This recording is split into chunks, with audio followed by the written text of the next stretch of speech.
नमस्कार मित्रांनो देशातील सर्वांसाठी घरे या केंद्र शासनाच्या धोरणानुसार राज्यातील ग्रामीण भागात केंद्र व राज्य पुरस्कृत विविध घरकुलाच्या योजना राबविण्यात येतात आणि यातीलच मुख्य योजना म्हणजे प्रधानमंत्री आवास योजना ग्रामीण 2.0 या योजनेसाठी सन 2024-25 अंतर्गत घरकुलाच्या योजनेसाठी महाराष्ट्रातील जे नागरिक पात्र झालेले आहेत त्यातील इतर मागास प्रवर्गातील या घरकुलाच्या लाभार्थ्यांना राज्य शासनाने 2025 पासून महाराष्ट्र शासनाच्या हिश्श्यातून रुपये 50,000 अतिरिक्त अनुदान देण्याचे जाहीर केल्याप्रमाणे सन 2024-25 या आर्थिक वर्षामध्ये घरकुल मंजूर झालेल्या या इतर मागास प्रवर्गातील घरकुल लाभार्थ्यांना अतिरिक्त 50,000 अनुदान देण्यासाठी आज दिनांक 23 फेब्रुवारी 2026 रोजी राज्य शासनाने एक JR निर्गमित करून रुपये 60 कोटी इतका निधी वितरित करण्यासाठी राज्य शासनाने मंजुरी दिलेली आहे।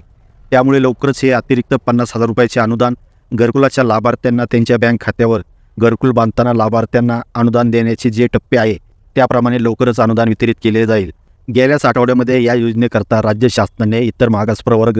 विशेष मागास प्रवर्ग, विमुक्त जाती भटक्या जमाती या प्रवर्गातील घरकुलाच्या महाराष्ट्रातील लाभार्थ्यांना 50,000 अतिरिक्त अनुदान देण्यासाठी निधी मंजूर करून तो वितरित केला होता। मागास प्रवर्गातील महाराष्ट्रातील घरकुलाच्या लाभार्थ्यांना हे 50,000 अनुदान देण्यासाठी सन 2025-26 या आर्थिक वर्षासाठी शासनाने घरकुलासाठी अर्थसंकल्पित केलेल्या एकूण निधीमधून 60 कोटी रुपयाचा निधी यासाठी शासनाकडून वितरित करण्यासाठी मंजूर करण्यात आलेला आहे। तर अशा प्रकारे महाराष्ट्रातील घरकुलाच्या लाभार्थ्यांसाठी अतिशय दिलासादायक अशी अपडेट होती। धन्यवाद।